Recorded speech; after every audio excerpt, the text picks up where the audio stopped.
a Henry. Bien, el magíster Henry Bailón es biólogo investigador del Centro Nacional de Salud Pública del Instituto Nacional de Salud, Lima. Su experiencia es en la formulación y ejecución de proyectos de investigación en el área de la salud pública, principalmente de mejora tecnológica en el diagnóstico y control de enfermedades. El magíster Bailón obtuvo su maestría en bioquímica y biología molecular de la Universidad Peruana Cayetano Heredia en Lima, donde actualmente cursa el doctorado en ciencias de la vida. Entre sus intereses de investigaciones actuales se encuentran la investigación de nanoanticuerpos de camélidos como antídotos de veneno de serpientes fotosatros y nanoanticuerpos neutralizantes del virus SARS-CoV-2. Además, participa en la vigilancia genómica nacional de virus patógenos como el SARS-CoV y el dengue. Actualmente trabaja en el desarrollo de potenciales drogas antituberculosas y de una prueba rápida para el diagnóstico temprano de la peste en el Perú. Estimado Henry, muchísimas gracias. ¿Y tiempo tienes? 25 minutos, por favor. Muy buenas tardes con todos. En realidad, gracias a ti, Dan, y gracias al comité por la invitación. Es muy agradable estar acá y poder compartir un poco de la investigación que hacemos. Mi nombre es Henry Bailón, soy biólogo y trabajo en el Instituto Nacional de Salud, INESE.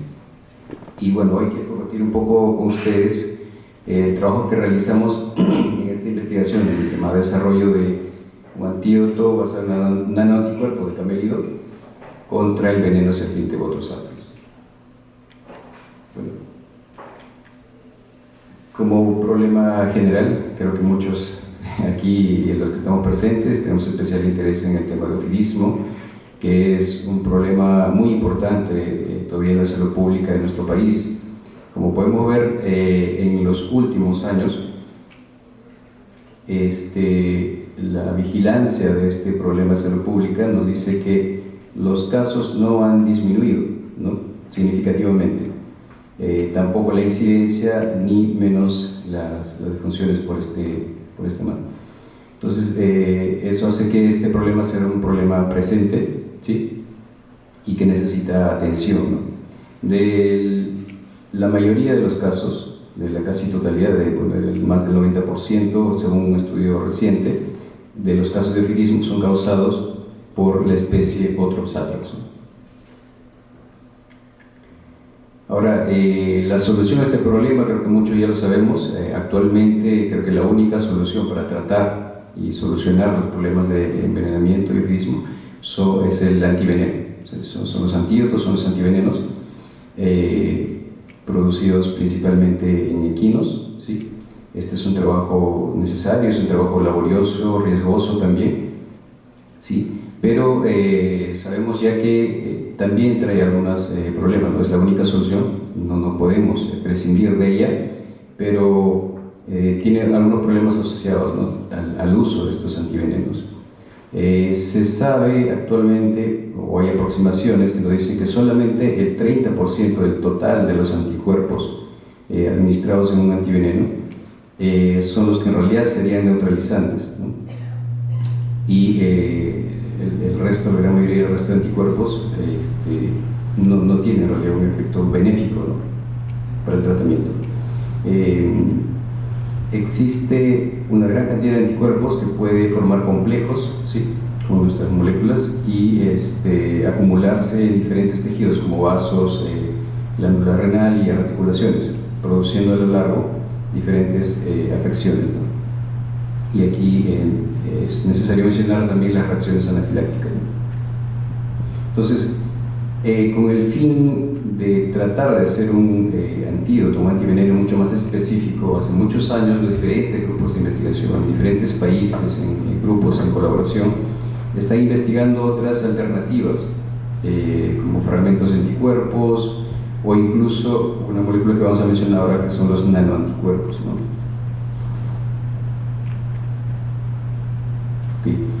Okay. ¿Qué son los nanoanticuerpos? Pues son un tipo especial de anticuerpo derivado de camélido. Un anticuerpo convencional IgG, como ya conocemos, tiene dos cadenas pesadas y dos cadenas ligeras, pero los camélidos y algunas especies de tiburones también, las diferentes especies de camélidos tienen un anticuerpo especial, además del convencional, que solamente tiene 2 cadenas pesadas, y en la región variable no tienen 2 dominios, sino solamente tienen uno. Entonces, por ingeniería genética se logra clonar el gen que codifica solamente para esta región variable, o dominio variable, y es a lo que se conoce como anticuerpo de un solo dominio, nanobody o nanoanticuerpo. Entonces, estos nanoanticuerpos tienen unas características especiales que son de muy pequeño tamaño, 15 kiloátomos aproximadamente, son muy estables y muy resistentes. Hay estudios que reportan que incluso se pueden renaturar luego de haber sido denaturados por calor, por ejemplo, y incluso pueden recuperar sus actividades biológicas, ¿no?, de reconocimiento de su antígeno. Son solubles y son muy fáciles de expresar de forma recombinante usando la bacteria E. coli, ¿no? Todas estas características han llamado mucho la atención de diferentes grupos de investigación que le han dado diferentes aplicaciones de investigación, principalmente en el diagnóstico y en el tratamiento, en la búsqueda de terapias para diferentes enfermedades, incluidas enfermedades infecciosas y el cáncer.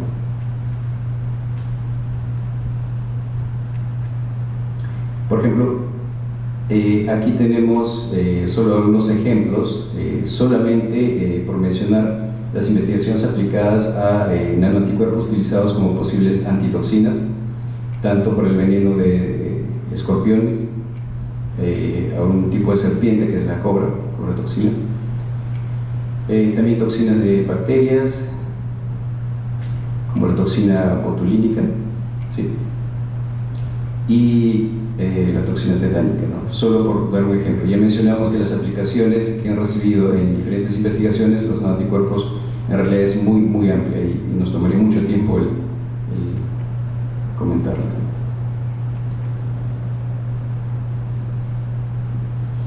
Ok, ahora, ¿cómo es que nosotros producimos estos nanoanticuerpos? En realidad es relativamente simple. Una vez que se ha logrado implementar toda esta plataforma, pues empezamos, cuando queremos hacer una librería de tipo inmune, inmunizando a un camélido con el antígeno, que sería el veneno de serpiente, en este caso.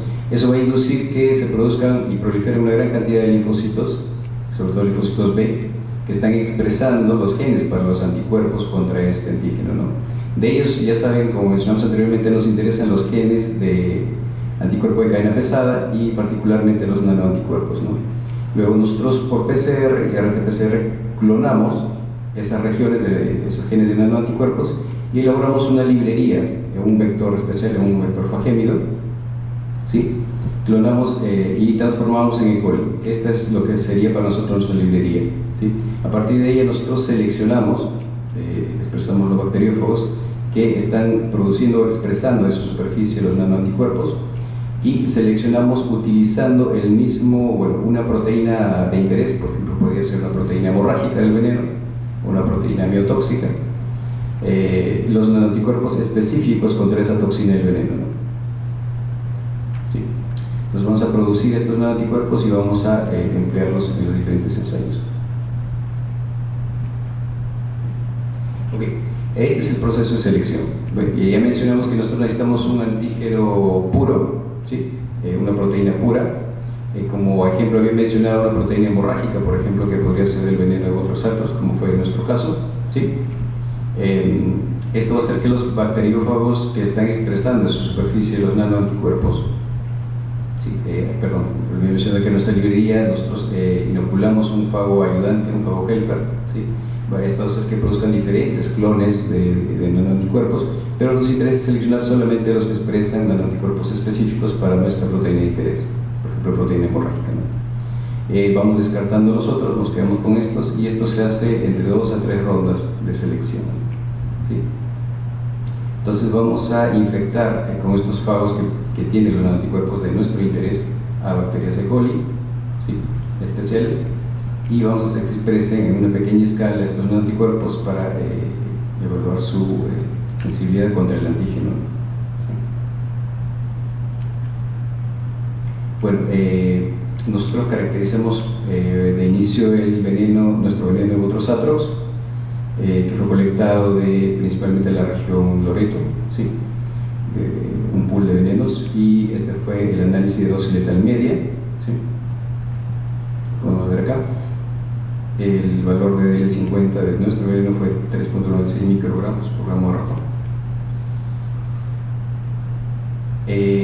Nosotros hicimos a partir de este veneno una separación relativamente simple por cromatografía de exclusión molecular, un CFDEX, y fraccionamos, por ejemplo, de especial interés para nosotros, una fracción hemorrágica, principalmente proteínas de alto peso molecular que tenían efecto hemorrágico en el screen.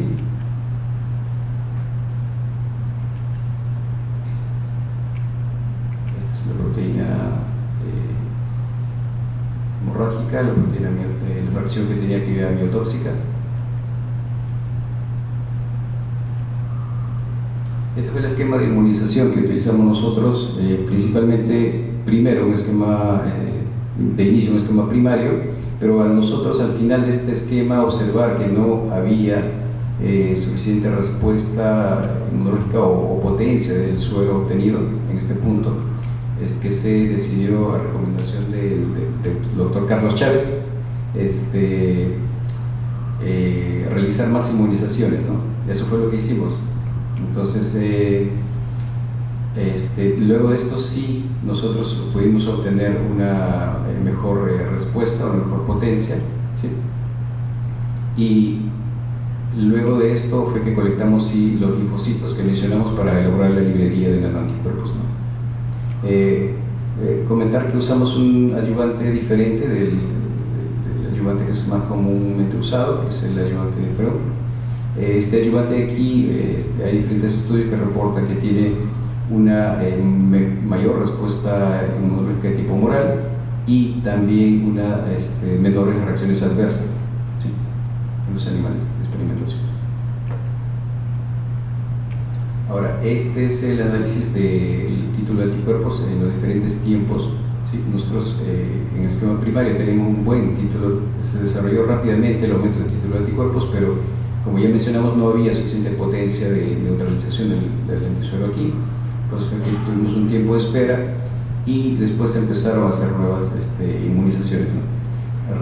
Nuevamente se recuperó el título de anticuerpos, pero lo más importante, la potencia de neutralización, como aumentaba con cada dosis de esos sueros obtenidos en el último esquema. Esto es lo importante, y en este punto fue que nosotros colectamos los linfocitos para hacer la librería de nanoanticuerpos. Recuperamos los linfocitos con FICOL, extraímos a partir de esos PMC cells el RNA total. Por un RT-PCR amplificamos la región VHH, que son los genes de nanoanticuerpos, ¿sí? Un primer PCR, luego un segundo PCR, acá. Aquí están los genes VHH que son clonados en este vector fagémido que se llama PIMEX, de Holden Gate. Aquí está el gen de nanoanticuerpo de interés, y además este vector cuenta con una etiqueta para purificación de colegistirina y una etiqueta para identificación de antígeno de maglutinina de virus influenza. Entonces, toda esa los vectores son clonados según células de E. coli de G1 para que display. Y esa es nuestra librería, ¿no? Nosotros siempre tratamos de hacer una librería robusta. ¿Por qué? Porque especialmente para nuestro objetivo, que era encontrar anticuerpos neutralizantes, existe una alta gama de clones de nanoanticuerpos en la librería, pero hay unos que están en mucha mayor cantidad y otros son minoritarios, ¿no? Entonces, hay la probabilidad de que, por ejemplo, algún clon que estuviera en pequeña cantidad, que fuera minoritario, fuera el que en realidad tuviera el efecto neutralizante de la toxina que a nosotros nos interesa. Por eso es que teníamos que hacer una librería muy, muy robusta para recuperar esos clones que podían ser muy pequeños, muy minoritarios, pero de especial interés, ¿no? Entonces, esta es al final nuestra librería concentrada. Ya mencionamos el proceso de selección de estos clones de nanoanticuerpos. Entonces, aquí estamos recuperando el cultivo de nuestra librería, que fue infectado luego por fagos, ¿sí? Y después nosotros recuperamos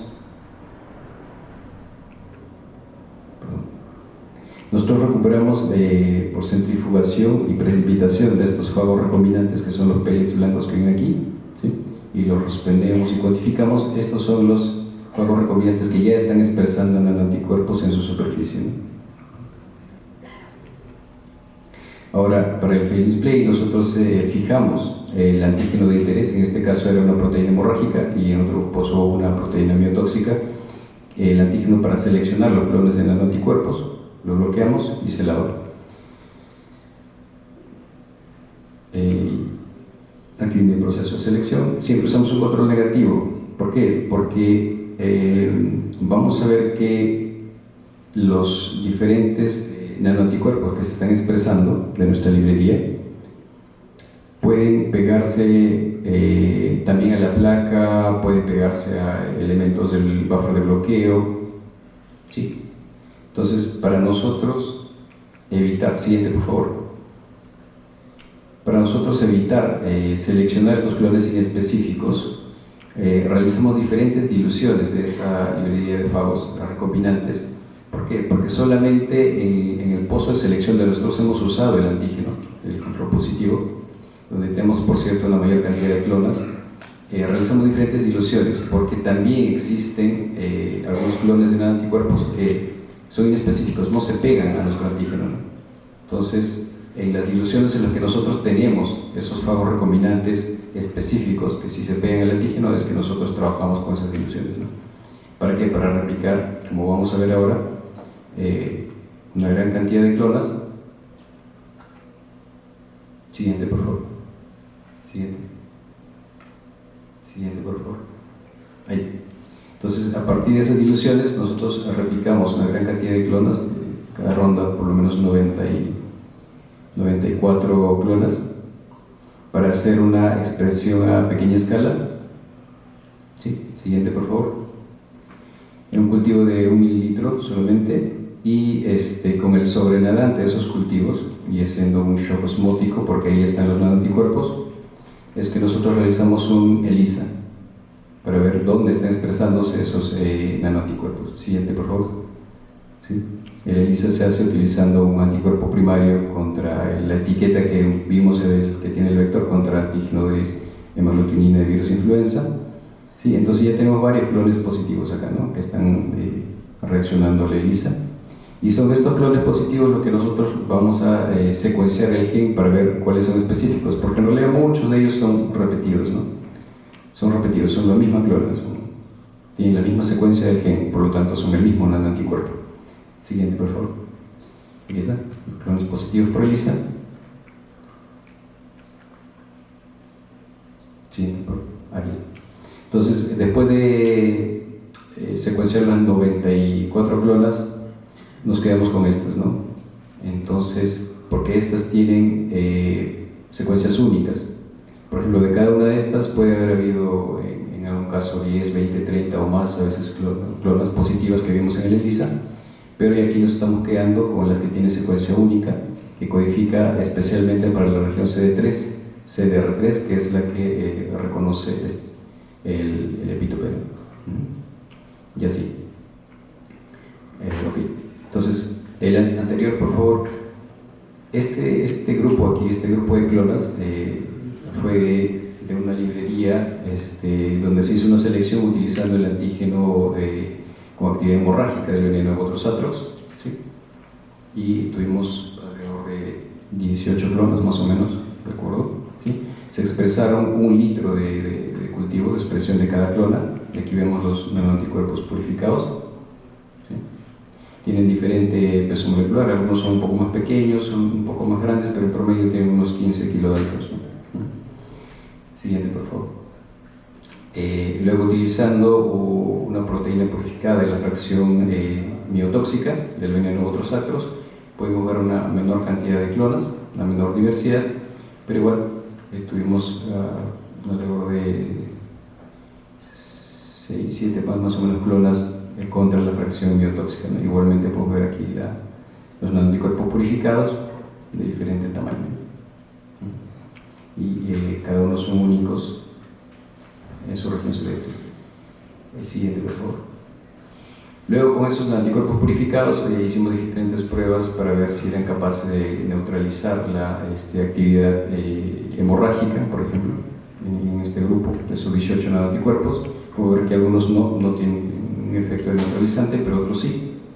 De ellos escogimos los que tienen un efecto neutralizante mayor, como los clones 6, 8 y 9 especialmente, ¿sí?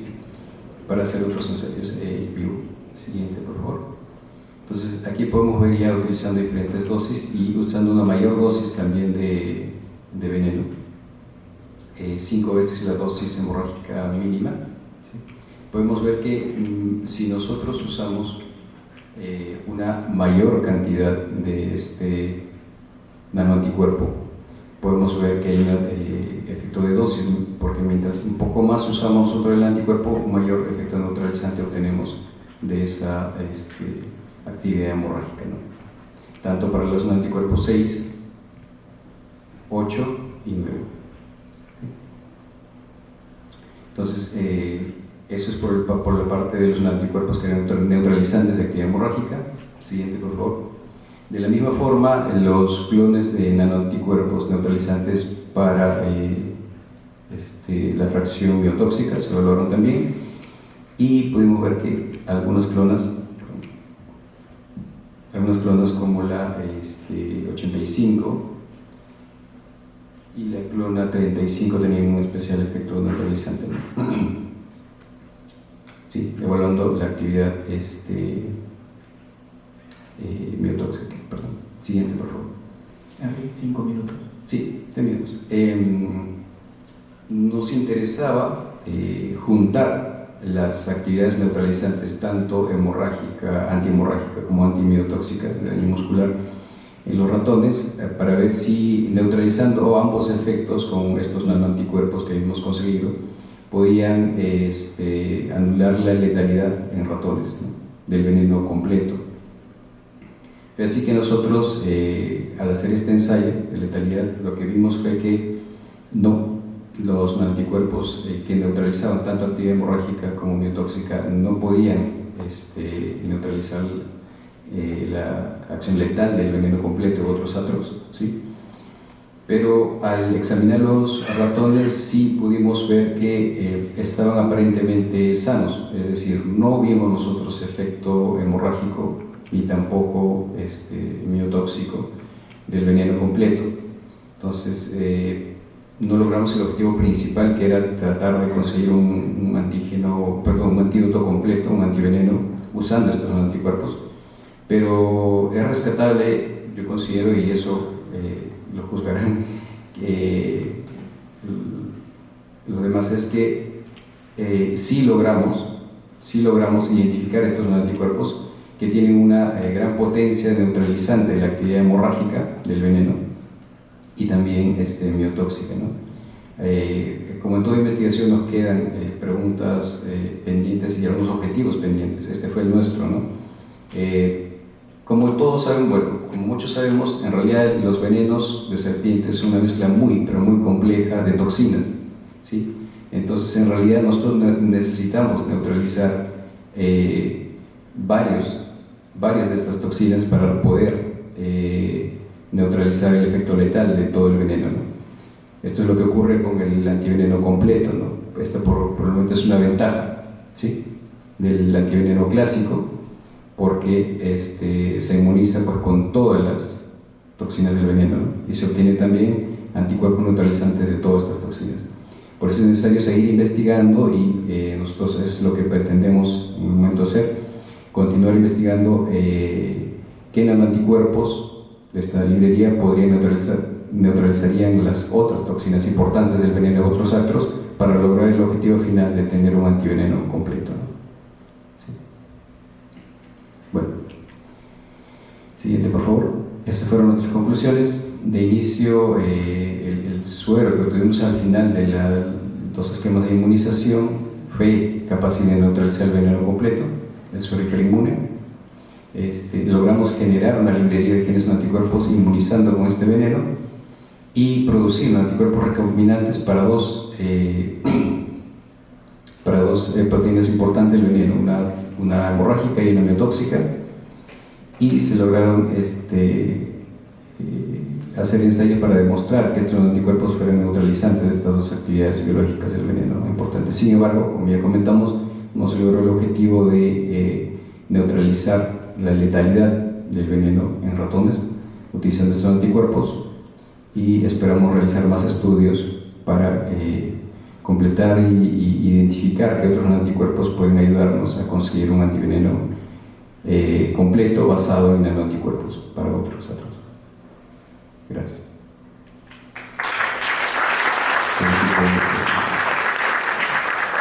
Bien, tenemos espacio para una preguntita, pero después de la simposión también podemos hacer una ronda de preguntas. ¿Alguien tiene